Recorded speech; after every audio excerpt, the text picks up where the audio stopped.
Oh, crikeys, here we have the rare Ryan working. Look at him, all hunched over at the back, digging up the roots of that which is unforeseeable.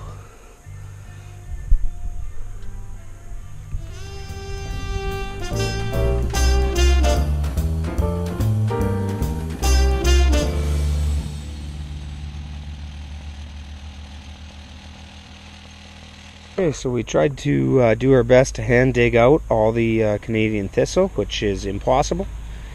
But we certainly got a absolutely enormous amount of that root out of the ground.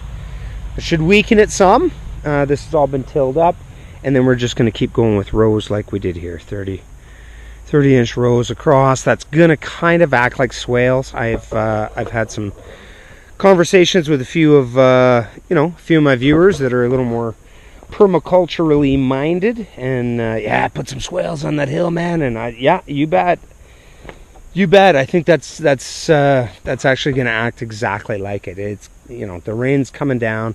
It's going to have to slow, and stop and sink in before it really gets going. So that was kind of my game plan. So this is it's getting like whatever. And to all my American friends that are gonna laugh, all right, I think we're up to like 76 or something today. We've been out here for 4 hours.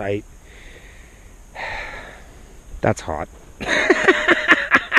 Yeah, whereas I go, just throw out another sweater when it's minus 40. Yeah, I get it. Anyway, we're gonna take a little break. We're gonna come back, get this all raked out, make our beds, and then I think we have 5 rows of plants that I started over the course of the winter. So we're gonna get those in. I will be back. Canadian redneck lunch. We brought a little grill out, but we didn't bring much else. So here's what we're doing for tongs. Shane just basically made some wooden tongs, and we're gonna have a steak salad. Necessity is the mother of all invention.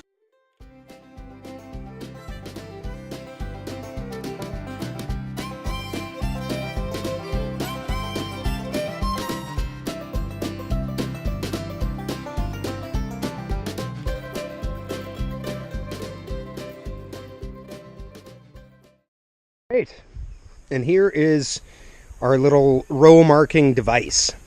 So we tried a couple of rows just by pounding stakes in and tying string, and it just, I don't know, seemed kind of lame. So Shane built this. So that is a 30-inch bed on your right hand side and a 12-inch walkway.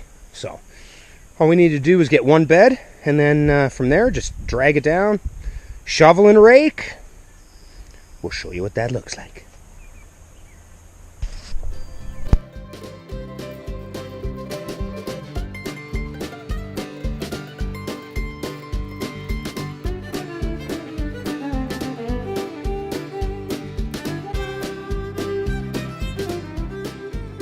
Redneck chic.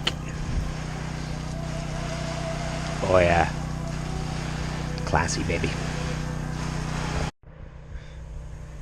Well, there we go. There we go.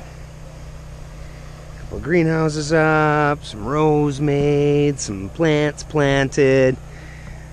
This here's officially starting to look like a wee little tiny little farm.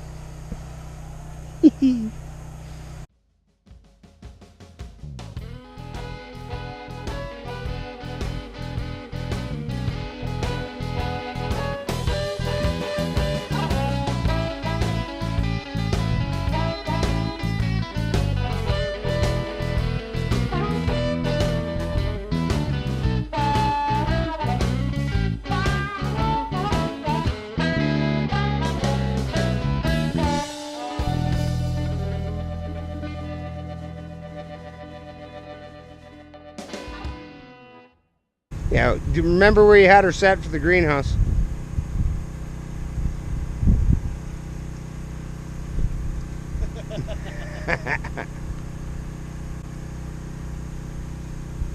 Oh, how very matrix of you. Take the blue pill. Red. Oh, is it the red? I don't know. I've never seen it.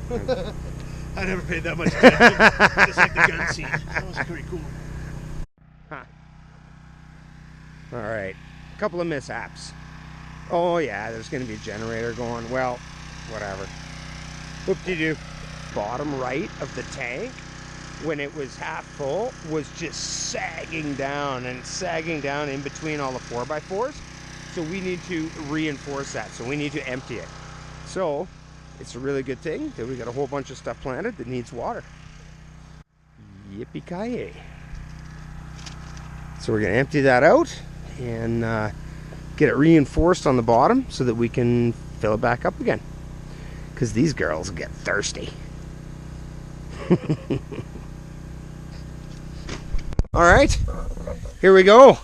Let's see what we're doing for irrigation here. Shane, explain to us. All right, so working with our free jacuzzi pump, we have figured out a way to connect so we have automatic pressure and never have a dry pump. Put a T-valve in so we can still access water here at the tank. Right. That's without pump pressure, that's just tank pressure. Okay, that's nice. And then running down, eventually Very we'll get classy. this under. It's holding for now. Very classy. Yeah. And then over to the greenhouses. Eventually we'll get this buried. We can dig this in sometime. When we have time, when we're done digging weeds. These are replacement tomatoes. Woohoo! Perfect. All right, so the main line comes over to here. So it comes up to here where we put in an expandable manifold valve. And we've run one line to each greenhouse right now, 1/2 inch. The irrigation specialist said this should be more than enough, but with the expandability of this manifold, we can always double up, whether I got to run 2 lines into each Okay. greenhouse, we can do that, and So we 4 have lines, 8 We have lines. some options. Yeah, always expandable. Okay. These are $3 each, and this was like $10, so really not Okay. bad to expand. All right. So then we got our 1/2 inch line coming in here. So yeah, we did And doing a little loopy loop. 2 loops, made sure they were looped at the back so we had continuous backflow pressure onto the system, so if any water got past, it would come back and help pressure the system. And we are installing little 1/2 gallon per minute emitters down here. Those little 1/2 gallon emitters are then going to have a piece of this micro tubing attached to them, and then finished off with one of these. They got little bug caps in there to keep the bugs from crawling up them, and then the tube itself will just sit over top of and drop in at each plant and cause a drip. Very nice. Well, you learn something new every day, huh? So now it's just spud in all the little emitters. That's all. That's it. That's it. Just minor. Just minor. You know, just a Only little 200 of them. little time killing activity there, but very, very necessary. So giddy up. Here we go.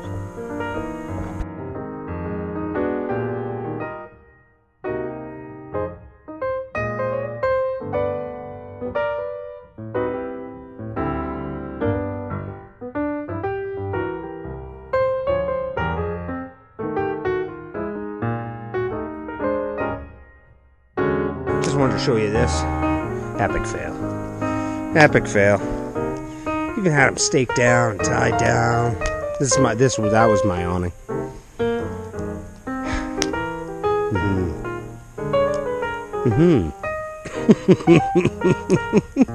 Replacing that is going to be more than what we've spent on this entire farm. So, yeah. Anyway, before it gets dark, I'm going to get up there and try and get it off since it's finally not windy. And whatever, we'll see how she goes. Have a great night.